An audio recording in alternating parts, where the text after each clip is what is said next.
जय जय सर। हाँ जय जिनेन्द्र जी करें, प्रारंभ करें। वैसे बिल्कुल। चलिए। ओम नमः सिद्धेभ्य।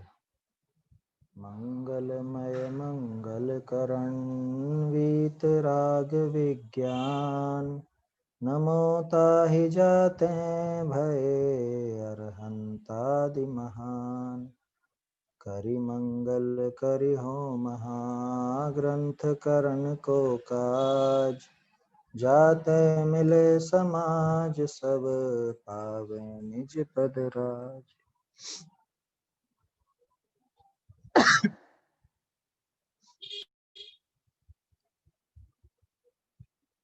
मोक्ष मार्ग प्रकाशक ग्रंथ पर अपनी चर्चा चल रही है और इसमें 5वें अधिकार पर हम चर्चा कर रहे थे। टोडरमल जी हमें स्थान स्थान पर समझा रहे हैं।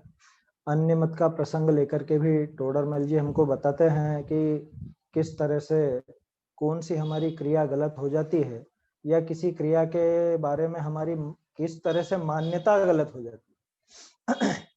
कल भी हमने बात की थी कि जो भक्ति जाप इत्यादि करते हैं, पूजन आदि करते हैं, कुछ भी मतलब यूं समझ लीजिए जैसे पूजा भक्ति आदि के नाम पे जो कुछ भी क्रिया की जाती है उसमें अगर भगवान का स्वरूप न समझे तो वो कुछ भी कार्यकारी नहीं होता, उसका कुछ फल नहीं लगता। अनेक तरह के तर्क भी दिए थे टोडरमल जी ने कि किसी का नाम अगर वैसा ही रख लिया जाए हमारे पूज्य पुरुष जैसे, तो मात्र नाम लेने से तो कोई वैसा फल नहीं मिलेगा। कहने का अर्थ यह है कि उन शब्दों का कोई फल नहीं है, अपने भावों का फल है। जगह जगह पे टोडरमल जी व्यवहाराभासी होने से भी बचा रहे हैं और निश्चयाभासी होने से भी साथ के साथ ही बचाते जा रहे हैं। कल हमने 120 पेज तक देखा था, 120वां पेज देखा था, जिसमें कुछ भी क्रिया करता है और उसके पीछे फिर बहाने बनाता है अगर उसमें कुछ ऐसा दोष हो, पाप हो। ये अब इतना ज्यादा खुल के तो क्या कहें, क्योंकि तरह तरह की क्रियाएं हैं, हमारे तरह तरह के आयोजन हैं, शिविर लगते हैं, पंच कल्याण होते हैं, विधान होते हैं। उनमें कई बार ना चाहते हुए भी बहुत सा प्रमाद के वशीभूत होकर के या पता नहीं किसी की कुछ व्यक्तिगत कुछ ऐसी भावना के वशीभूत होकर कुछ गलत कार्य हो जाते हैं। लेकिन दिक्कत ये है कि उस गलत को गलत नहीं मानते। ये जो कल हमने तर्क देखे थे ना, कभी तो वो शरीर का धर्म बतलाता है, कभी प्रारब्ध बतलाता है, कभी कहता है हमको विकल्प नहीं करना, कभी कहता है ये हमारा कार्य है ही नहीं। इस तरह के बहाने बना बनाकर वो उन दोषों से बचना चाहता है, जबकि दोषों से बचता नहीं है, उन दोषों के लिए बहाने बनाता है। माने कुल मिला के अपनी हुई गलत क्रिया को जस्टिफाई करने की कोशिश करता है, उसको सही ठहराना चाहता है कैसे न कैसे कर। टोडरमल जी कहते हैं धर्म के मार्ग में इस तरह की बहानेबाजी चलेगी नहीं। चलिए, तो 120 पेज तक की चर्चा अपनी हो चुकी थी। अब इसके आगे अपन बढ़ते हैं थोड़ा। 121 पेज पर ऊपर ही ऊपर एक पंक्ति है, वो भी विचारणीय है, संशोधन नहीं है, विशेष स्थल है। जीवों को इष्ट अनिष्ट बतलाकर उनके राग द्वेष बढ़ाए और अपने मान लोभादिक उत्पन्न करे, इसमें क्या सिद्धि है। प्रकरण तो अन्य मत का है, अन्य मत में तरह तरह की वो सिद्धियां साधते हैं, तरह तरह की साधना करते हैं, उसकी बात है, अपने को वो नहीं लेना है। अपने को तो खास बात ये लेना है, जीवों को इष्ट अनिष्ट बतलाकर, किसी भी तरह से कोई क्रिया करके, कोई बात करके, कुछ ऐसा तर्क लगा करके इष्ट अनिष्ट बतलाकर उनके राग द्वेष बढ़ाए और खुद का मान लोभादिक उत्पन्न करे।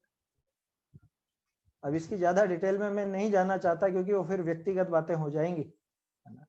कोई भी व्यक्ति कुछ इस तरह की बातें करके जिससे अब क्या कहें, खुद का मुझे मेरा नाम करना है, मुझे मेरा सम्मान चाहिए मुझको, तो मैं कुछ भी इस तरह की बातें करके जिसमें अन्य जीवों के राग द्वेष बढ़े या अन्य जीव जिसमें समझ लो ज्यादा विकल्प खड़े हों लेकिन मेरा सम्मान हो रहा हो। जैसे उदाहरण के तौर पे मान लीजिए किसी चीज को भला बुरा कहने से आप लोगों को बहुत अच्छा लगता हो, है ना। मैं किसी व्यक्ति को भला बुरा कहूं स्टेज पर बैठकर और आपको बहुत अच्छा लगे, आप तालियां बजाओ, और मुझे पता है, क्या पता है कि आप लोग ऐसी बातों को पसंद करते हो, तो मैं जान करके अपनी खुद के लिए तालियां बजवाने के लिए, खुद का सम्मान करने के लिए किसी अन्य व्यक्ति पर लांछन लगाऊं किसी अन्य व्यक्ति पर दोषारोपण करूं या आपको पसंद आने वाली बात कहूं मात्र किस लिए कि आप मुझे पसंद करें, मेरे लिए तालियां बजाएं, इससे क्या सिद्धि है? इससे अन्य जीवों के भी विकल्प खड़े किए और खुद ने भी पाप ही बांधा है। इस बीमारी से बचने की बहुत जरूरत है, क्योंकि आजकल ऐसा खूब होता है, खूब होता है। मुझे पता चल जाए कि आप किसी व्यक्ति से चिढ़ते हो या आपको किसी एक वर्ग विशेष के प्रति आपको कुछ मन में ऐसा भाव है, अब मैं उनको भला बुरा कह करके और लोग बाग मेरी वाहवाही कर देंगे या मुझे समाज में कुछ नेतृत्व का अवसर मिल जाएगा, मुझे समाज में कुछ ऊंचा समझा जाएगा, राजनीति चलने लग जाएगी मेरी कुल मिला के, तो मैं उस तरह की बात आपसे कहूं, किसी व्यक्ति को भला बुरा कह के और इसको तो फांसी हो जानी चाहिए, इसको जेल हो जानी चाहिए, इनको जूतों से मारो, लातों से मारो, तरह तरह की बातें करके, क्यों कि मेरा एक जो फिक्स भक्त वर्ग है अथवा जो मेरे सपोर्टर हैं वो लोग तालियां बजाएं, वो लोग वाह वाह करें, उन लोगों को अच्छा लगे और वो मेरा मान सम्मान बढ़ाएं, मात्र इसलिए अगर मैं कुछ भी ऐसी क्रिया करता हूं, मात्र इसलिए, तो वो बहुत विचारणीय बात है, उसमें कोई सिद्धि नहीं है, बल्कि उल्टा वो तो स्वयं के पाप बंध का कारण है। अभी 2-1 दिन से एक छंद बार बार सामने आया है ना, रत्नाकर 25 का छंद है, आप लोगों ने पढ़ा हो तो। मुझे उसकी पंक्ति इस तरह से याद रहती थी, संसार ठगने के लिए मम जीभ पर विद्या बसी, निर्लज्ज हो कब तक उड़ाऊं है प्रभु अपनी हंसी। असल में छंद इस तरह से नहीं था, छंद में तो बात ऐसी थी कि संसार ठगने के लिए वैराग्य को धारण किया, झगड़ा कराने के लिए मम जीभ पर विद्या बसी, इस तरह की कुछ बातें थी। तो कहने का अर्थ यह है, जीवों को इष्ट अनिष्ट बतलाकर, या तो मैं जीवों को डराऊं, देखो कोई भी व्यक्ति किसी व्यक्ति को 2 कारणों से पूजता है, या तो भय या लोभ। अब मैं अगर उसको उसका इष्ट बताऊंगा कि तुम ऐसा करोगे तो ऐसा ऐसा भला हो जाएगा, तो वो मेरी बातों में आ जाएगा, या फिर मैं उसको अनिष्ट बताऊंगा कि तुम मेरी बात नहीं मानोगे, ऐसा नहीं करोगे तो तुम्हारा ऐसा बुरा हो जाएगा, तो वो अपने आप मेरी बातों में आ जाएगा। तो जीवों को किसी भी तरह से इष्ट या अनिष्ट बतलाकर अपने को ये बात लगानी है धर्म के नाम पर। बाकी तो दुनिया भर में जो भी सलाह मशवरा होता रहता है उससे अपने को कुछ लेना देना नहीं, लेकिन धर्म के नाम पर किसी को ऐसा इष्ट या अनिष्ट, झूठा इष्ट अनिष्ट, असली वाला नहीं, असली बताओ आपको बताना है तो, जैसे भैया तुम राग द्वेष मत करो, राग द्वेष करोगे तो तुम्हारा ही बुरा होगा, तो ये अनिष्ट तो दिखाया, लेकिन ये वास्तविक अनिष्ट है। तुम अगर सम्यक दर्शन आदि प्राप्त करोगे तो तुम्हारा ही भला होगा, ये वास्तविक इष्ट है। वास्तविक इष्ट अनिष्ट बताए उसमें समस्या नहीं है, लेकिन ये तो लौकिक इष्ट अनिष्ट है कि तुम्हारे घर में अशांति हो जाएगी, तुम्हारे घर में कोई बीमार पड़ जाएगा, कोई मर जाएगा, एक्सीडेंट हो जाएगा, व्यापार में अनिष्ट हो जाएगा, या तुम्हारे जो विपरीतताएं चल रही है ये सब समाप्त हो जाएंगी, हम ऐसा भला करवा देंगे, तुम्हारा व्यापार में फायदा करवा देंगे। इस तरह की बातें करके इष्ट अनिष्ट बतलाकर उनके राग द्वेष बढ़ाए और अपने मान लोभाधिक उत्पन्न करे, खुद का मान का भी पोषण करे, खुद के लोभ आदि भी बढ़ाए। जैसे मान लो मैं किसी चीज का व्यापारी हूं, है ना, अब घर में 2 महिलाएं हैं, अब 2 महिलाएं माने जेठानी और देवरानी, क्या कहते हो आप, तो जेठानी देवरानी है, अब कॉमन एक टीवी लगी हुई है, मैं टीवी बेचता हूं मान लो, तो मैं क्या कहूंगा उनके घर वालों से, अरे आपके घर में एक ही टीवी है, 2-2 बहुएं हैं, दोनों के कमरे में अलग अलग होना चाहिए ना। वो नहीं मानेंगे, तो मान लो कभी व्यक्तिगत रूप से वो महिलाएं मिलेंगी तो उससे कहूंगा, अरे तेरी जेठानी तो दिन भर देखती रहती, तुझे बिल्कुल भी देखने को नहीं मिलता, तेरे कमरे में भी एक लगा। या देवरानी जेठानी मिलेगी तो उससे कहेंगे, अरे तुम्हारी देवरानी तो बड़ा मौज करती है, तुम्हारे कमरे में टीवी नहीं है, तुम टीवी लगाओ। ये उदाहरण है, इसी तरह से लेना, मैं उन दोनों को आपस में लड़ा रहा हूं, क्यों कि उससे ये हल निकलेगा कि ये दोनों अलग अलग टीवी मुझसे खरीद करके ले जाएंगे। ये मेरा लोभ मैं इस तरह से बढ़ाता हूँ। मैंने लौकिक उदाहरण पे लगाया, आप धार्मिक परिवेश में लगा लीजिए, है ना, ज्यादा विस्तार से बोलूंगा तो काफी अच्छा नहीं लगेगा। आज जो देखने में आ रहा है, समाज में तरह तरह की फूट डाली जाती है, एक ही समाज में क्या कहें, अब ज्यादा विस्तार से कहना अच्छा नहीं लगता है, खुद को भी, मुझे भी दुख होता है काफी देख देख कर। मैं आपस में, आप दो जने मंदिर में जाते हो, आपको कह दूं, अरे तुम तुम्हारे मन से पूजा पाठ नहीं कर सकते हो, अलग से तुम्हारा बना लो, या तुम तुम्हारे मन से स्वाध्याय नहीं कर सकते हो, अलग से अपनी जगह देख लो। ये नहीं हो रहा है क्या आज समाज में? नहीं हो रहा है? संपूर्ण दिगंबर जैन समाज की बात कर रहा हूं मैं। ये जो फूट पड़ती है, ये सामने वाला तो अपने मतलब इष्ट अनिष्ट बतलाकर दूसरों के तो राग द्वेष बढ़ाता है और खुद के मान लोभाधिक उत्पन्न करता है। इसमें क्या सिद्धि है? कह रहे हमारा मान सम्मान बढ़ रहा है, ये सिद्धि है कि ये यहीं का यहीं रह जाएगा, तुझे नरक निगोद में जाना पड़ेगा। आया समझ में? मान भूप बनता कीच का कीड़ा, मान की लिख लो अलिख पीड़ा, बाबूजी की पंक्तियां हैं। तो कहने का अर्थ यह है कि ये ऐसे कामों से हमको बचना चाहिए, खास तौर पे धार्मिक क्षेत्र में तो इस तरह का काम नहीं करना जिससे सामने वाले के राग द्वेष बढ़े और खुद के मान लोभाधिक की सिद्धि हो। कहने का अर्थ यह है कि मैं मेरे मान का पोषण या मेरे लोभ का पोषण सामने वाले के विकल्पों को बढ़ा करके करूं, ये महानिंदनीय कार्य है, ये महानीच कार्य है धर्म के नाम पर। अगर मैं ऐसा करता हूं तो थोड़े कड़क शब्द हैं, लेकिन क्या करें, बोलने पड़ते हैं। तरह तरह के लोग नजर आते हैं ना। होंडा और सर्पिणी का बहुत योगदान है, जैनी जैन धर्म के निंदक होंडा और सर्पिणी जोरा। क्या करें, चलिए आगे बढ़ते हैं। इन पंक्तियों पर निशान लगा के अपने को विचार करना चाहिए बार बार, कहीं हम तो ऐसे नहीं फंसते जा रहे हैं, हमारे तो ऐसे भाव नहीं हो रहे। इसके बाद नीचे जो एक पंक्ति थी वो अपन पहले देख चुके हैं 116 के साथ, शब्द के जपने सुनने से ही कुछ फल प्राप्ति नहीं है, ये वाली लाइन। हाँ, इसके बाद एक संशोधन है नीचे ही नीचे वाले पैराग्राफ में। एक सेकेंड, मैं आपको ये संशोधन यहीं पे दिखाता हूं। ये जो सोहम शब्द का है ना, इसकी आखिरी पंक्ति, कोई अन्य जीव जो अपने को न पहचानता हो, है ना, और कोई अपना लक्षण न जानता हो, ऐसा नहीं है। ये वाक्य किस तरह का है? कोई अन्य जीव अपने को न पहचानता हो और कोई अपना लक्षण पहचानता हो। मूल में आपको दिखाता हूं मैं, देखिए यहां पर मूल से आपको समझ में आएगा, फिर उस पर अपन चर्चा करेंगे।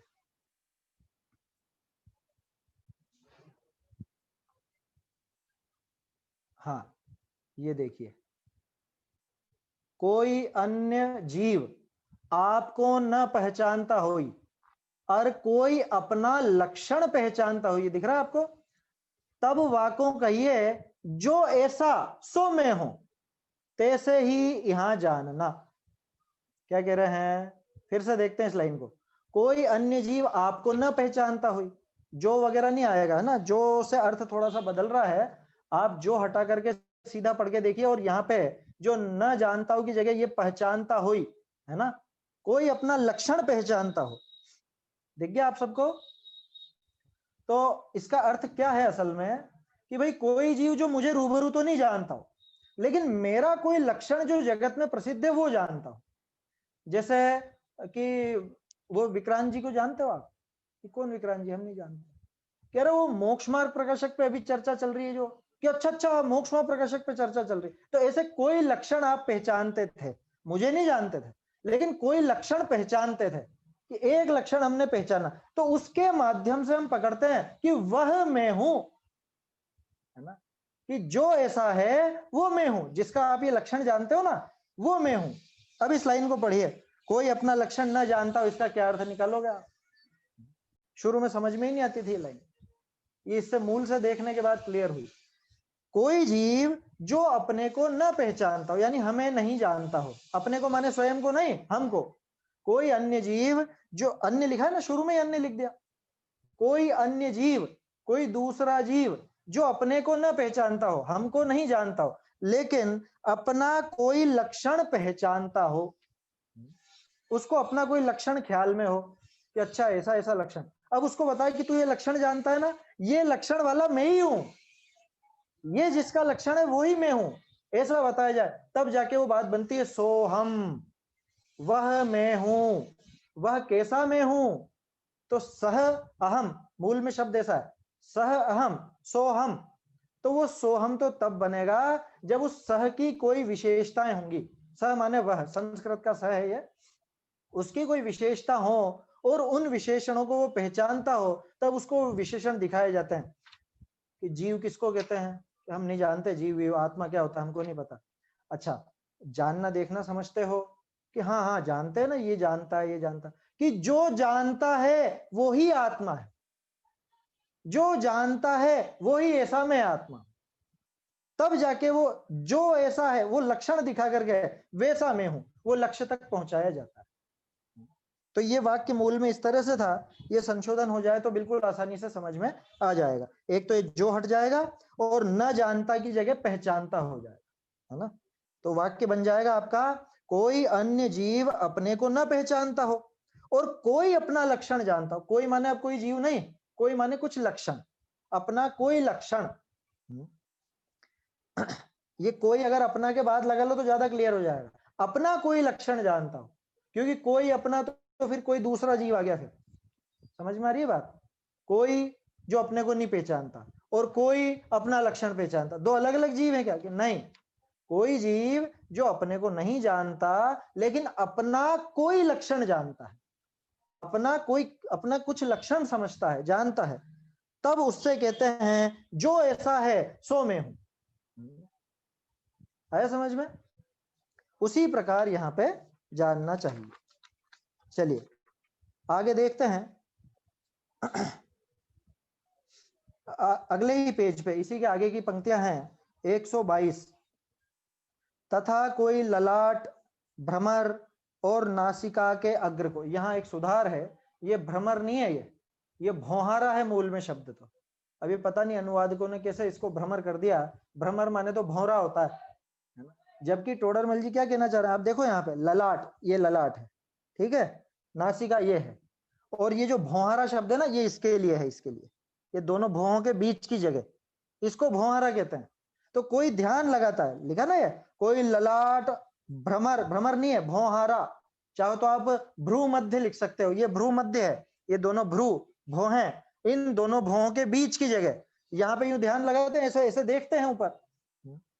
कोई ललाट, भ्रमर और नासिका के अग्र को देखने के साधन द्वारा त्रिकुटी आदि का ध्यान हुआ कहकर परमार्थ मानता। आप खुद विचार कीजिए, एक तरफ ललाट ले लिया, एक नासिका ले ली, अभी तीसरा भ्रमर कहां से आ गया? ये भौरा कहां से आ गया? भ्रमर तो उस भौरे को बोलते हैं, वो मधुमक्खी जैसा जो होता है। तो यहाँ पे भौहारा था, वो भौहारे को इन्होंने भ्रमर कर दिया यहाँ पर, है ना। इन्होंने माने जो शुरू से अनुवाद जहां से चलता आया वहीं से, तो ये संशोधन है इसके अंदर। इसके बाद इसी पैराग्राफ पे थोड़ी सी चर्चा अपन करते हैं। ये जो लिखा ना इसी पैराग्राफ में नीचे, वह शरीर में आरोग्य तादिक हो तो यह तो सर्वलौकिक कार्य है।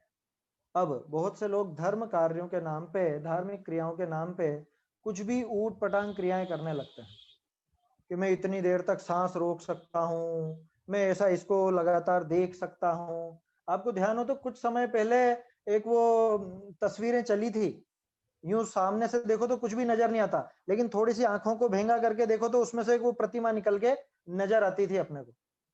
है ध्यान आपको अंकुर भाई? पहले अपन लोग पढ़ते थे तब भी शायद ऐसी कुछ फोटो निकले थे, महावीर स्वामी की वो प्रतिमा अंदर से दिखने लगती थी। यूं देखो तो कुछ भी नहीं, एक वो अजीब सा ही चित्र रहता था, कुछ भी उसमें बने होते थे, फूल वगैरह, फूल पत्तियां वगैरह। उसको गौर से देखो, थोड़ा आंखें गड़ा करके या थोड़े से भेंगा करके आंखों को, तब वो नजर आती थी। तो लोग बाग इसमें धर्म समझ लेते हैं, वो यूं सोचते हैं हम ध्यान में बहुत पारंगत हो गए। जबकि मैं तो उस समय भी कहता था कि हाँ ओम भी दिखता था, सही बात है, ओम भी दिखता था उसके अंदर, ओम नजर आता या वो भगवान की प्रतिमा नजर आती है कि देखो हमको विशेष सिद्धि हो गई है। अरे विशेष सिद्धि नहीं हो गई है, आंखों में डिफेक्ट है। जिसकी आंखें खराब होती थी उसको जल्दी दिखता था, जिसकी आंखें बिल्कुल अच्छी होती थी उसको बहुत देर लगती थी देखने में। खैर उससे मतलब नहीं है, अपने को तो बात ये करनी है, कोई इस तरह की क्रियाएं करके और वो सोचे कि मैंने कुछ धर्म साध लिया है, मैं कुछ ऐसी विशेष क्रिया जानता हूँ या मैं कुछ विशेष धर्मात्मा हूँ।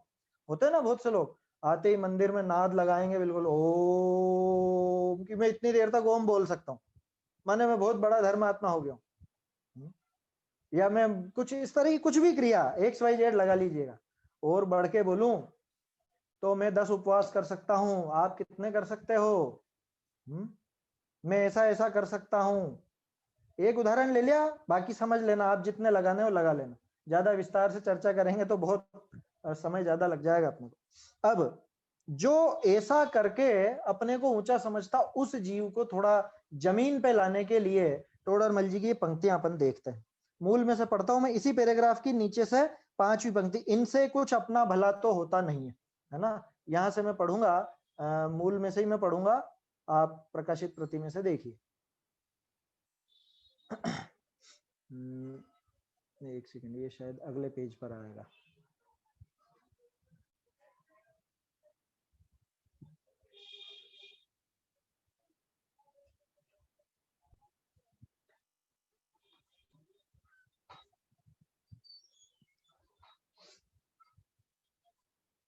नहीं, ये शायद इसका फोटो नहीं आ पाया है।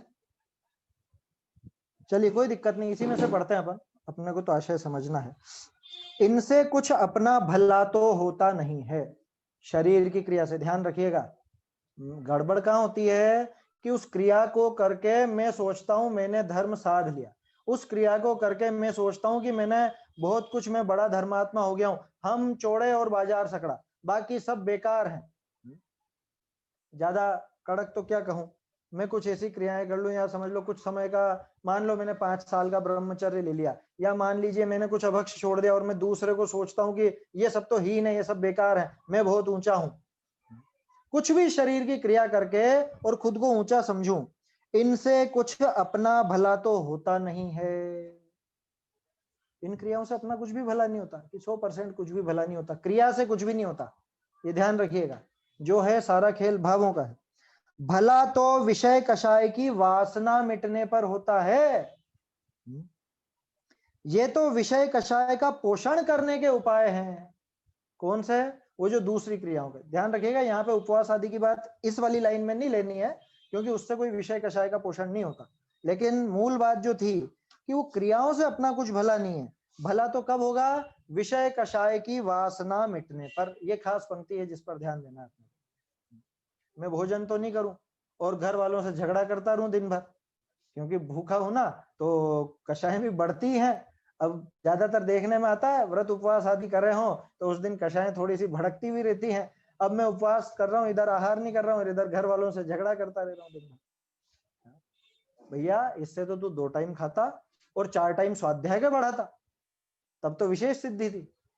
अब आज सिर्फ एक भोजन नहीं किया और दिन भर अब क्या करें, सो जाओ थोड़ी देर, सो जाओ थोड़ी देर, टीवी देख लो थोड़ी देर, मोबाइल देख लो थोड़ी देर, बातें कर लो, गपशप कर लो। इनसे कुछ अपना भला तो होता नहीं है, भला तो विषय कषाय की वासना मिटने पर होता है। ये तो विषय कषाय का पोषण करने के उपाय हैं। ये बात अन्य मत के लिए है, इसलिए ये सर्व साधन किंचित भी हितकारी नहीं है। अब खास पंक्ति, इनमें कष्ट बहुत मरणादि पर्यंत होता है और हित सदता नहीं है, इसलिए ज्ञानी वृथा ऐसा खेद नहीं करते। कषाई जीव ही ऐसे साधन में लगते हैं। कौन से साधन में? जो क्रिया की खींच कर, वो शरीर की खींच करके जो क्रिया की जाती उसकी बात है। शरीर की क्रिया में खींच कर करूं, मुझसे नहीं सदता और फिर भी साधूं, क्यों? अरे मेरा नाम होगा, मैं अगर ये क्रिया साध लूंगा, मैं इतने 10 उपवास कर लूंगा, या मैं इतने अब क्या कहें, जो भी लोगों के दिमाग में चलता है, मैं इस प्रकार की क्रिया कर लूंगा तो लोगों के दिमाग में हमारी एक छवि बन जाएगी, या हमको ऐसा इनाम मिलेगा, या हमारा वर घोड़ा निकलेगा, जो भी है। कष्ट कितना कि बहुत मरणादि पर्यंत, और हित तो साधा ही।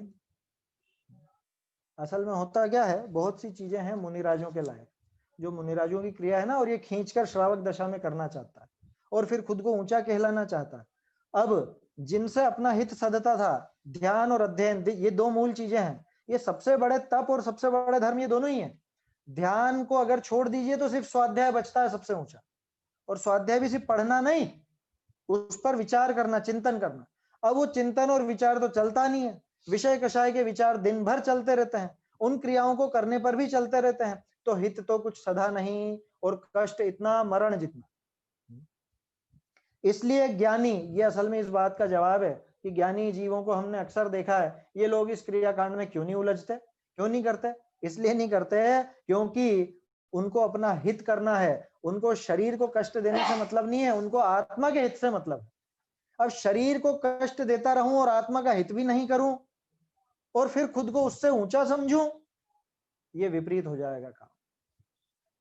इनमें कष्ट बहुत मरणादि पर्यंत होता है और हित सधता नहीं, इसलिए ज्ञानी वृथा ऐसा खेद नहीं करते, कषाई जीव ही ऐसे साधन में लगते हैं। जो जीव कषाई हो उन्हीं को ऐसा ऐसा साधन चलता है, वो लोग ही इस तरह से करते हैं। अच्छा, तो सारी क्रियाएं बंद कर दें? अरे कोई भी क्रिया बंद करने का नहीं कहा गया है। बात यह है कि उसके पीछे क्या है, वो अभिप्राय हमको सुधारना है, वो अभिप्राय हमें देखना है कि हम क्या कर रहे हैं। आया समझ में? वो अभिप्राय हमको देखना है कि हमारी भूमिका क्या है और हम क्या कार्य करके खुद को ऊंचा समझ रहे हैं, उसमें अपना हित है या नहीं है, ये सारी चीजों का हमको विचार करना चाहिए। चलिए आगे बढ़ते हैं थोड़ा सा। इसके नीचे जो हेडिंग दी है, अन्य मत कल्पित मोक्ष मार्ग की मीमांसा, है ना। हेडिंग तो टोडरमल जी की है ही नहीं, टोडरमल जी ने कहीं पे भी हेडिंग नहीं दी है। ये हेडिंग असल में गलत है। गलत इसलिए क्योंकि यहाँ पे मोक्ष की मीमांसा है, मोक्ष मार्ग की मीमांसा नहीं है। इस प्रकरण में जो आगे पूरा वर्णन आ रहा है ये मोक्ष की मीमांसा है ना। अगली लाइन आप देख सकते हो, मोक्ष स्वरूप को भी अन्यथा प्ररूपित करते हैं, ना कि मोक्ष मार्ग को। वहां मोक्ष अनेक प्रकार का बतलाते हैं, वहां भी एक सुधार है, अनेक प्रकार से नहीं बतलाते, अनेक प्रकार का बतलाते हैं, तरह तरह का मोक्ष बतलाते हैं। ठीक है, संशोधन है सामान्य। अब एक पंक्ति जो जुड़ेगी इसके अंदर, 123 पेज पर आ जाइए, है ना, 1 2 3 123 पेज पर। इसमें अब क्या कहें, जुड़ेगी या नहीं जुड़ेगी, क्योंकि असल में है तो काटी हुई, लेकिन उससे वो विषय पूरा स्पष्ट हो जाता है। कौन सा विषय है? ये जो बीचों बीच तीसरा पैराग्राफ दे रखा है, तथा कितने ही एक प्रकार से मोक्ष को ऐसा भी कहते हैं, मिला, बुद्धि आदि का नाश होने पर मोक्ष होता है। बहुत से लोगों में ऐसी मान्यता है, बुद्धि आदि का नाश हो जाए ना, शायद मेरे ख्याल से बौद्धों का कथन है, बुद्धि के नाश से मोक्ष हो जाता है। मैं भूल गया, पहले तो ध्यान था जब दर्शन शास्त्र पढ़ा करते थे, शायद बौद्धों में ऐसी मान्यता आती है। कहने का अर्थ है जैसा लौकिक में चलता है ना, more study more tension, no study no tension, ऐसे ही जितना ज्ञान होगा उतना दुख है, ज्ञान ही नहीं हो तो सुख, बुद्धि आदि का नाश हो जाए सुखी हो जाएंगे, मोक्ष हो जाएगा। अब संशोधन इसमें ऐसा नहीं है, लेकिन मूल में क्या है वो मैं आपको दिखाता हूं, टोडरमल जी की शैली दिखाता हूं मैं आपको। ये देखिए, ये जो एक पंक्ति है, ये रही यहाँ पर, बहुरी एक प्रकार मोक्ष को ऐसा भी कई कहे हैं। क्या कहे हैं? बुद्धि आदि का नाश भय मोक्ष हो। लेकिन इसके पहले जो काटी हुई लाइन है ना, ये देखिए आप, मेरे ख्याल से थोड़ी आप कोशिश करेंगे तो पढ़ने में आ जाएगा। चेतनता करी आकुलता है, चेतनता दूरी भय, बुद्धि आदि का नाश भय मोक्ष हो। मुझे तो कई बार ऐसा लगता है, बहुत सी पंक्तियां टोडरमल जी ने जो काटी, वो पंक्तियां अपने बहुत काम की हैं कई जगह पे।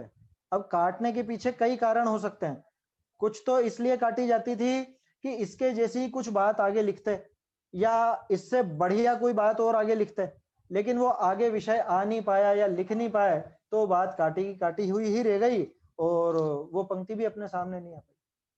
कुछ ऐसे भी काटते हैं कि उनको वो विषय गलत लगता है। तो अब ये, चूंकि ये जो काटा हुआ है आपको दिख रहा होगा अच्छे से, चेतनता करी आकुलता है, चेतनता दूरी भय, बुद्धि आदि का नाश भय मोक्ष हो है। इससे ये विषय बिल्कुल खुल जाता है। जो भी अपन ने बात की थी ना, more study more tension, no study no tension, उसी का पिछला रूप है ये। पहले के जमाने में ये बात चलती होगी क्या, जो अपन ने पढ़ा अभी, चेतनता से आकुलता है, चेतनता माने वो जानना, कि जानने से आकुलता है, और चेतनता दूरी भय माने ये जानना दूर होने पर, फिर ये लाइन जोड़िए, बुद्धि आदि का नाश होने पर मोक्ष हो जाता है। ये पंक्ति इस विषय को थोड़ा स्पष्ट कर रही है, इसलिए अपन ने इसको देखा। चाहें तो आप एक नोट लगा करके रख सकते हैं कि ये काटी हुई पंक्ति भी वहां पर है, समझने के काम की है। ये सामने वाले का तर्क है, टोडरमल जी का तर्क नहीं है। सामने वाला क्या तर्क दे रहा है? चेतनता से माने जानने से आकुलता होती है। कैसे होती है साहब जानने से आकुलता? जैसे आपके घर का कोई बच्चा बाहर पढ़ रहा है ना, जैसे बाहर पढ़ने भेजते हैं ना अपन, जयपुर भेजते हैं, कोटा भेजते हैं, जहां पर भी धार्मिक शिक्षा के लिए ही भेजा हो भले, अब वो बाहर पढ़ रहा है, उसके पास फोन जाता है कि मतलब समझ लीजिए वहाँ मोबाइल फोन अलाउ नहीं है और रिसेप्शन पे फोन जाता है कि बता दीजिएगा उसको कि घर में ऐसा ऐसा हो गया है, कुछ एक्सीडेंट हो गया या कुछ दुर्घटना घट गई है घर में। अब उसको ये बताई जाती है बात, अभी तक वो खेल रहा था, ठीक है, अभी तक वो अपने दोस्तों के साथ खेल रहा था, मस्ती कर रहा था, पढ़ाई कर रहा था, जो भी अच्छे से टाइम पास कर रहा था, लेकिन एकदम से उसको सूचना मिलती है कि तुम्हारे घर पर एक्सीडेंट हो गया है। अब क्या होगा? एक्सीडेंट तो बहुत पहले हो चुका, लेकिन अभी तक मस्त था। क्यों मस्त था? अभी तक उस बात का ज्ञान नहीं था। अभी ज्ञान हुआ और ज्ञान होते से इसके आकुलता हो गई कि अरे पता नहीं क्या हुआ होगा, किसके चोट लगी होगी, कैसे वो गिरे होंगे या कुछ फ्रैक्चर तो नहीं हुआ। ये सब विकल्प क्यों खड़े हुए? कि उसने जाना। सही है ना बात? ये सामने वाला कह रहा है, ये जैन दर्शन की बात नहीं है कि जानने से आकुलता होती है। अब देखो जो काटी हुई पंक्ति थी वो कितने काम की। चेतनता से आकुलता है, उसने जाना तो आकुलता हुई। चेतनता दूर होने पर, बुद्धि आदि का नाश होने पर मोक्ष हो जाता है। इसको इस तरह से पढ़ोगे तो ये विषय ज्यादा क्लियर होगा, है ना। हालांकि सामने वाले के ही तर्क है, लेकिन वो काम आ रही पंक्ति। तो क्या अपन विषय क्यों अधूरा छोड़ें? जब बात करी तो वो भी कर ही ले। वो जानने के कारण दुखी हुआ या नहीं हुआ, बताओ। उसने अभी तक वो नहीं जाना था कि घर पे एक्सीडेंट हुआ। घर पे एक्सीडेंट हुए 2 घंटे हो गए, 2 घंटे से वो तो खेल रहा था, खूब खुश था। लेकिन जैसे ही उसको वो ज्ञान हुआ कि घर पर ऐसी दुर्घटना घटी है, अब वो जानते साथ ही उसको आकुलता हुई या नहीं, दुख हुआ या नहीं? तो फिर इससे क्या सिद्ध हुआ? कि जानने से ही दुख है। ये सामने वाला ऐसा कह रहा।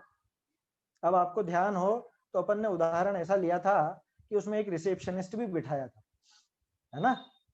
तो ये बताओ, उस बच्चे को जो बात पता चली, वही बात उस रिसेप्शनिस्ट को भी तो पता चली थी ना, बल्कि पहले तो उसी को पता चली थी, तभी तो जाकर के उस बालक को उसने बताया। लेकिन उस रिसेप्शनिस्ट को जरा भी दुख नहीं हुआ, क्योंकि उसका तो काम है रोज का, किसी का क्या हो रहा है, किसी का क्या हो रहा है, रोज उसके पास फोन आता है, वो सूचना दे देता है।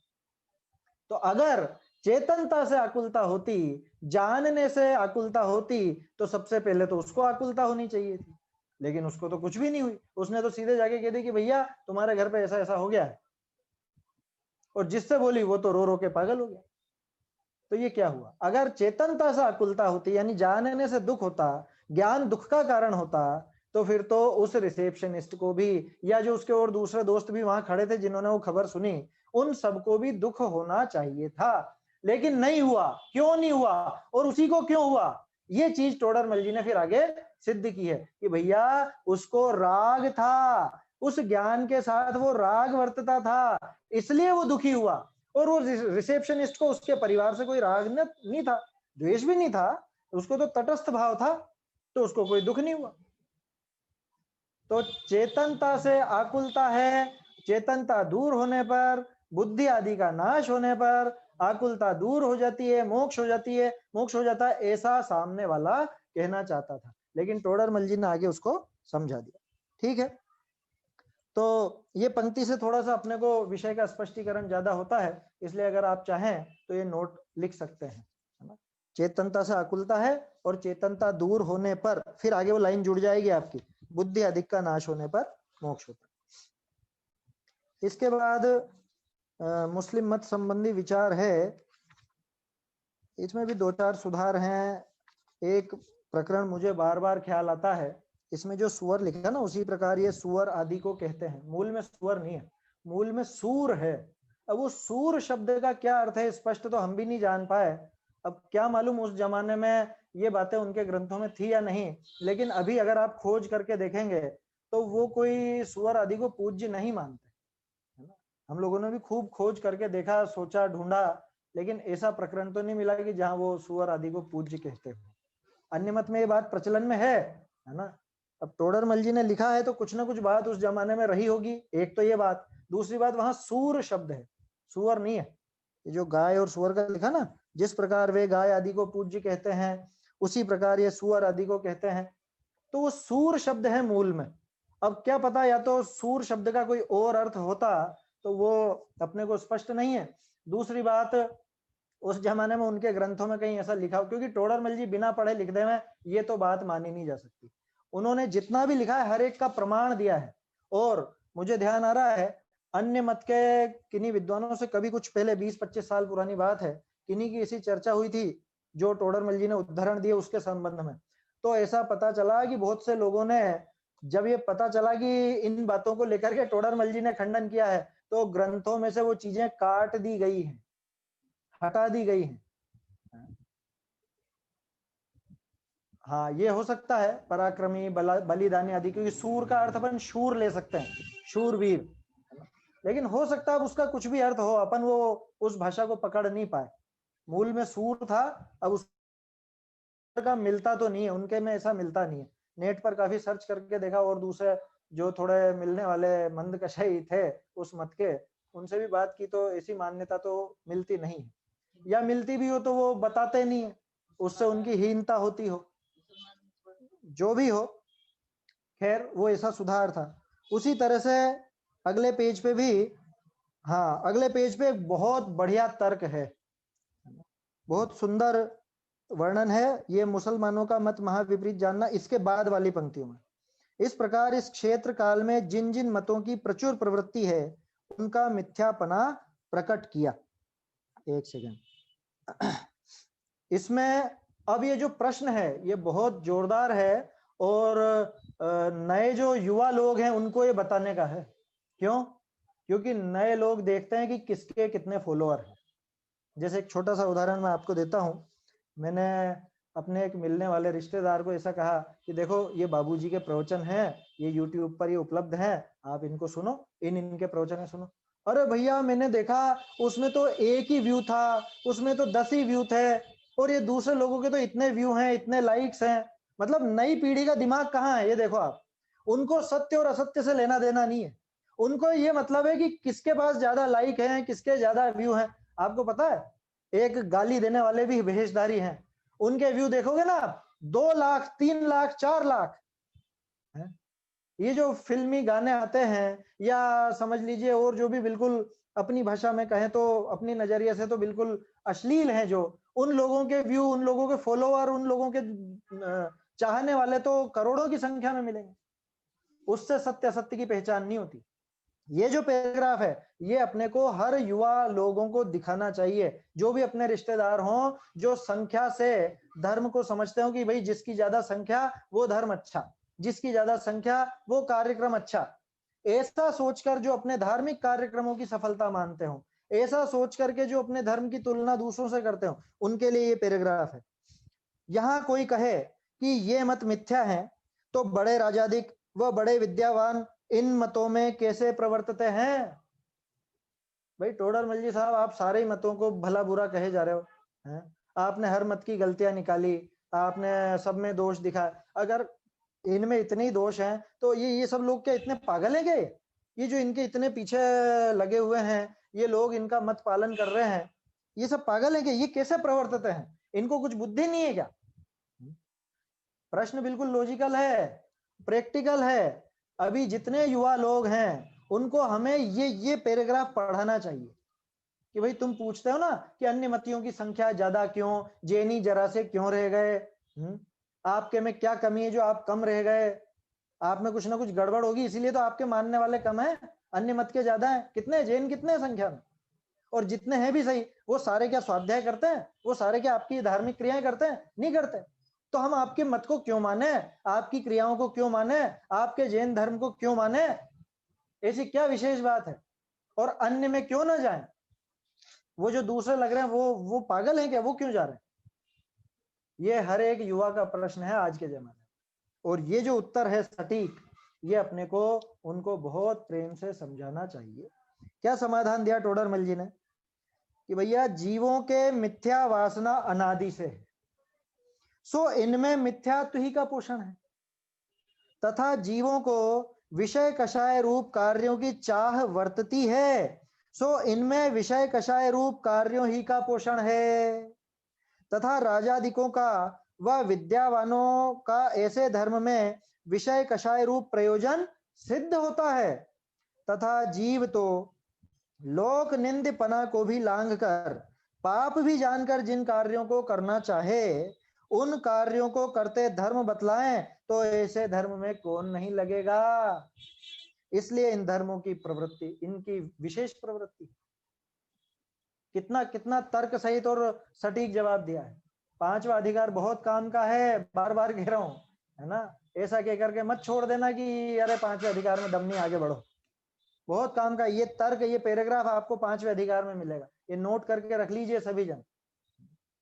क्या जवाब दिया? सबसे पहला, मिथ्या वासना जीव को अनादिकाल से पड़ी, अनादि से मिथ्यात्व में पड़ा है। अब इस बात को सिद्ध करने नहीं बैठेंगे, क्योंकि ये दूसरे तीसरे चौथे अधिकार में खूब स्पष्ट रूप से समझा करके आ चुके हैं टोडरमल जी कि अनादिकाल से जीव के मिथ्या वासना पड़ी हुई है, मिथ्यात्व में पड़ा हुआ है। सो इनमें मिथ्यात्व ही का पोषण है। किसमें? अन्य मत में। अच्छा, ऐसा कैसे कह देते हो आप? अन्य मत में मिथ्यात्व का पोषण, ये दिखाया तो है, ये पांचवे अधिकार में इतनी देर से यही तो दिखा रहे हैं। सांख्य, योग, वैशेषिक, है मीमांसक, वेदांत और जितने भी हैं ये सब इनके बारे में दिखाया कि नहीं दिखाया? बौद्ध के बारे में भी दिखाया, मुस्लिम, चारवाक इत्यादि सबके बारे में दिखाया। तो उनकी वो मिथ्यापना टोडरमल जी ने सिद्ध किया, इनमें मिथ्यात्व का ही पोषण है। अब एक सहज प्रवृत्ति होती है जीव की, जो मेरी आदत पड़ी हुई हो शुरू से, वो चीजें मुझे सहज रूप में जहां पे मिलेंगी मैं उसकी ओर आकर्षित होऊंगा। आपको पता है समान व्यसन वाले दोस्त रहते हैं, दोस्ती समान व्यसन वालों में आसानी से होती है। मैं गुटखा खाता हूं, आप भी गुटखा खाते हो, तो अपन दोस्त बन जाएंगे। कभी आप मुझे खिलाओगे, कभी मैं आपको खिलाऊंगा। मैं शराब पीता हूं, आप शराब पीते हो, तो आसानी से दोस्ती निभेगी। शराबी और गैर शराबी की दोस्ती नहीं निभेगी। आप रात्रि भोजन नहीं करते, आप रात को पानी भी नहीं पीते, तो आपका ऐसे लोगों से अपने आप ही दोस्ती संबंध समाप्त हो जाएगा। जो लोग रात में ही खाते हो, होटलों में खाते हो, अपने आप समाप्त हो गए ना आप सबके। जो भी अगर धार्मिक आचरण युक्त हो उन्हीं की बात कर रहा हूं। जाते हो क्या आप उनके साथ? जाते हो क्या कि हम क्या करेंगे भैया, हम तुम्हारा मुंह देखेंगे क्या चल के तुम्हारे साथ? तुम तो खाओगे, हम बैठे बैठे तुम्हें क्या शक्ल देखेंगे तुम्हारी? तो अपने आप ऐसे संबंध टूट जाता है। आप किनके साथ घूमने जाते हो? आप उन्हीं के साथ घूमने जाओगे जो आपके जैसे हों, जिनको नियमित देव दर्शन जहां पे मिल जाए ऐसी जगह पे जाओगे, और जिसको ऐसा नियम सदता उसी के साथ जाओगे। क्योंकि अब मैं मेरे दोस्त के साथ जाऊं, वो तो जाना चाहता है वहां विदेश, और वहां पे मंदिर नहीं है, वो तो घूमेगा फिरेगा और मैं यहाँ पे परेशान होता रहूंगा। ऐसे संबंध टिकते नहीं। केर बेर का संग है, केर बेर का संग क्या? वो तो अपनी मस्ती में झूमेंगे और इसके अंग फटेंगे, है ना। उदाहरण सुना होगा ना आपने, बतलाओ कैसे निभे केर बेर को संग, ये डोलत रस आपने या के फटत अंग। केला, केले का पत्ता और बेर की झाड़ी, इनकी दोस्ती निभ सकती है क्या? केले का जो वृक्ष होता है कितना कोमल होता है, केले के पत्ते आसानी से जरा से में कट जाते हैं, और बेर, बेर की जो झाड़ी होती है वो हवा चलने से जैसे ही हिलेगी इसकी तो हालत खराब हो जानी है। तो ऐसी स्थिति में संग नहीं निभता। ये सारी बात क्यों की अपन ने? इसलिए की क्योंकि वो कह रहा है ना कि इसको, इनको यहाँ क्या मिल जाता है कि इसको यहाँ इसकी अनादिकालीन मिथ्यात्व मान्यता, मिथ्या मान्यता का पोषण मिलता है। पहला कारण तो ये कि अनादिकाल से जो मिथ्यात्व की वासना पड़ी आ रही है वो इसको यहाँ पर मिल जाती है ना। सो इनमें मिथ्यात्व का पोषण है, क्यों नहीं लगेगा? आसानी से लगेगा। दूसरा कारण, तथा जीवों को विषय कषाय रूप कार्यों की चाह वर्तती है। लोगों को क्या चाहिए? खाना पीना, नाचना गाना, मौज मस्ती, ये चाहिए लोगों को आसानी से, है? सो इनमें विषय कषाय रूप कार्यों ही का पोषण है। इधर से हम अब क्या कहें, बोलने में अच्छा नहीं लगेगा। यहाँ से पुरुष महिला की आवाज लेकर के चिल्लाएंगे, यहाँ से महिलाएं पुरुष की आवाज लेकर के चिल्लाएंगी, और हो गई भक्ति। भक्ति के नाम पे सब हुड़दंग मचाया जाएगा और उसको धर्म का नाम दिया जाएगा, तो फिर तो बस मजा आ गया। होता है ना बहुत से। अन्य मतों पर अपने को कुछ बात नहीं करनी है, अपन तो अपने पर ही लगाओ, है ना। कि आपके कार्यक्रम में तो कोई आता नहीं है, आपकी स्वाध्याय सुनने तो कोई आता नहीं है, और ये हम ऐसा प्रोग्राम रखते हैं संगीत का और इसका, है भक्ति में नाच गान का, तो देखो इतनी भीड़ इकट्ठी हो जाती है। वो तो होगी सही भाई, जिनको नाचना पसंद है उनको नाचना जहां मिलेगा वो वहां जाएगा। जिसको गाना पसंद है, गाना बजाना पसंद है, उसको जहां संगीत मिलेगा वहां जाएगा। हम बेसुरों के पास आके वो क्या करेगा, है? बात समझ में आई? अपने लिए नहीं कह रहा हूं मैं, अपने को विचार करना, ये उस नव युवक को भी समझाना, उस नई जो पीढ़ी है कि भाई दो कारण लिए, देखो आप ध्यान दो यहाँ पे, मिथ्यात्व और कषाय। अनादिकालीन मिथ्या वासना है, मिथ्यात्व की वासना है, सो वहां मिथ्यात्व का पोषण हो रहा है। एक काम तो ये सद गया। अनादिकाल से विषय कषायों की इसकी प्रवृत्ति है ना। शुद्ध परिचिदाणु बहुधा, चौथी कथा समय सार जी की, कि अनादिकाल से इसको ये काम भोग बंधन की कथा इसको बहुत प्रिय लगती रही है, अनादिकाल से इसको यही पसंद है। तो जहां वो कथा मिलेगी, जहां वो बात इसको अनुभव में आएगी, सहज रूप से मिल जाएगी, वहां लगेगा। तथा अब जो प्रश्न था कि वो राजाधिक और विद्यावान, राजाधिक और विद्यावान क्यों? कि भाई जिनमें बुद्धि ज्यादा है और जिनका पुण्य ज्यादा है, जिनकी बुद्धि ज्यादा है उनके भी विषय कषाय तो पड़ी हुई है, और जिनका पुण्य ज्यादा है वो तो विषय कषाय में डूबे हुए हैं, राजाधिक वगैरह। तथा राजाधिकों का व विद्या धर्म में विषय कषाय रूप प्रयोजन सिद्ध होता है। आप ये बताओ, पंच कल्याणक में सबसे ज्यादा भीड़ किस दिन होती है? जब आपको पालना झुलाने को मिलेगा, जब भगवान की वो सवारी निकलेगी। अगर नेमिनाथ जी का पंच कल्याणक सबसे ज्यादा क्यों? विचार करा कभी आपने? लोगों को चाहिए बारात निकले, नाच गाना हो, है, लोगों को उसमें मजा आता है। तो अब आयोजकों की भी मजबूरी बन गई कि नेमिनाथ जी का करो, क्योंकि उनकी बारात भी निकल जाएगी और वैराग्य वगैरह का सब प्रसंग हो जाएगा। महावीर स्वामी के बहुत कम पंच कल्याणक देखने को मिलेंगे, सबसे ज्यादा आपको मिलेंगे नेमिनाथ जी और आदिनाथ जी। क्यों? कि दोनों में कुछ घटना विशेष है। तो लोगों की रुचि कहाँ है, लोग किसमें ज्यादा जुटते हैं, ये उस बात का प्रमाण है। लोगों को भीड़ भाड़ में मजा है, नाच गान में मजा आता है, तो लोगों की भीड़ आपको सबसे ज्यादा उस दिन मिलेगी। केवल ज्ञान कल्याणक के बाद मोक्ष कल्याणक के दिन तो आपको कोई दिखेगा ही नहीं, जबकि असली तो वहां पे प्रतिष्ठित हुए हैं भगवान।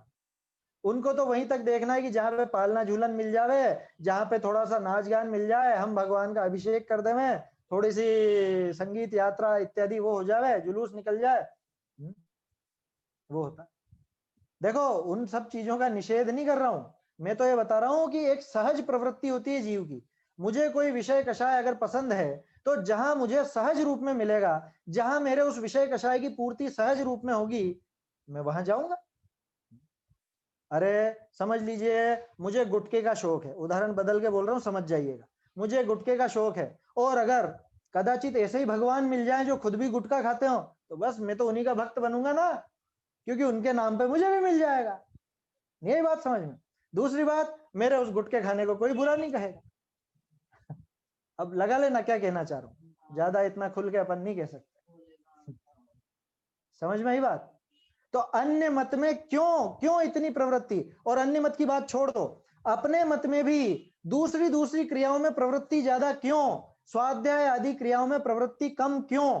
क्यों? कि जीवों को विषय कषाय की वासना अनादिकाल से है, जहां इसके विषय कषाय का पोषण हो, सहज रूप से उसमें लगता। देखो अब कितना बड़ा तर्क है। समय तो हो गया है, ये दो पंक्तियां लेकर के बात समाप्त करते हैं। तथा जीव तो लोक निंद पने को भी लांघ कर, पाप भी जानकर जिन कार्यों को करना चाहे, जैसे यही उदाहरण जो अभी अपन ने लिया था गुटखे का, है ना, गुटखा तो सभी समझ गए होंगे, तंबाकू वगैरह। जैसे मान लो मुझे ये पता है कि सब लोग बुराई करते हैं गुटखा खाने वाले की, सब लोग बुरा कहते हैं कि अरे बेकार, जो गुटखा खाता है बहुत बेकार व्यक्ति, ऐसा है वैसा है। और मैं फिर भी, अरे कहते होंगे लोग, बात कहते होंगे, मुझे तो खाना है, मुझे तो शौक है, मैं तो खाऊंगा, लोग निंदे पने को भी लांघ कर। दूसरा, अरे भैया गुटखा खाने में बहुत पाप होता है, तरह तरह के जीवों की हिंसा होती है, बहुत हिंसक कार्य है, पाप भी जान करके, हाँ मालूम है पाप है, लेकिन मुझसे तो नहीं छूटता। तो जो काम लोक निंद है, पाप है, और फिर भी मैं उसको की परवाह नहीं करता, मैं उसकी जरा भी परवाह नहीं करता, इसमें ग्रद्धता कितनी अधिक है। अब सोचो, जिन कार्यों को करना चाहे, किन कार्यों को? जो वो लोक निंद कार्य था, और सारा जगत जिसकी बुराई करता था, जिसमें पाप भी बहुत था, और फिर भी मैं सबको दरकिनार करके वही कार्य करना चाहता था। मतलब जब रोकने वाले बहुत थे, फिर भी मैं वो काम करता था। तो अब अगर उन कार्यों को करते धर्म बतलाएं, तो ऐसे धर्म में कौन नहीं लगेगा?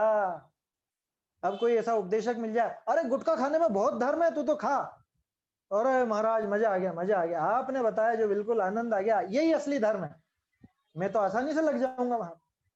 समझ में आ रही है बात? तो मेरी जो विषय वासना अनादिकाल से थी, सारा जगत उसकी निंदा करता था, वो पाप रूप थी। ये सब बातें जान करके भी मैं जब लग जाता था, तो धर्म के नाम पे तो खूब आसानी से लगूंगा। ये तो सोने पे सुहागा वाली बात हो गई। इसलिए इन धर्मों की विशेष प्रवृत्ति है। इसलिए इन चीजों में, ऐसी क्रियाओं में जीव की प्रवृत्ति सहज रूप से हो जाती है। इसलिए वहां पर संख्या की अधिकता दिखती है। इसलिए वहां उनके लाइक ज्यादा हैं, उनके व्यूअर ज्यादा हैं, उनकी तरह तरह की जो भी आपके समझ लीजिए दिमाग में वो बैठा हुआ हो कि इसके इतने व्यू ज्यादा अच्छे हों तो, या इसको इतने लाइक मिले हो तो ये ज्यादा ऊंचा। तो भैया ऊंचे पने का, सही पने की ये निशानी नहीं है ना। कौन सा मार्ग सच्चा कि जिसकी संख्या ज्यादा हो? कि अरे सत्य भले ही अकेला हो तो भी सत्य रहता है, और झूठ के सैकड़ों करोड़ों फॉलोअर हो तो भी वो झूठ ही रहता है, वो कभी सच नहीं हो जाता। उसकी मान्यता से कभी वो काम हो नहीं जाता, है ना। तो मोक्ष मार्ग तो जैसा है वैसा ही है, उसको यथार्थ स्वीकार करना, संख्या मत देखना, कभी भी परवाह नहीं करना। थोड़े दिन पहले मैंने आपको बताया था, वज्र नकटे हो जाओ जगत के लिए, तो बिल्कुल वज्र नकटे, है ना। दुनिया क्या कर रही है, दुनिया नहीं करती है ये काम, हमको भी नहीं करना चाहिए। थोड़ा सा हमको समाज के साथ, भैया धन समाज गज राज बाज तो काज ना आवे, ये ध्यान रखिए। तो ये पांचवें अधिकार में ऐसी बहुत सी बातें हमको देखने को मिलेंगी। अभी हमारी क्रियाएं कैसी कैसी उल्टी होती हैं, ये अब आने वाला है आगे। ये सब अपन इसके आधार से देखेंगे, और भी कुछ संशोधन वगैरह होगा वो भी हम देखेंगे, है ना। अभी समय हो चुका है। निज निधि निज में बताई, यह अनंत उपकार है। इसके लिए जिन वाणी माँ को वंदना शत बार है, वंदना शत बार है।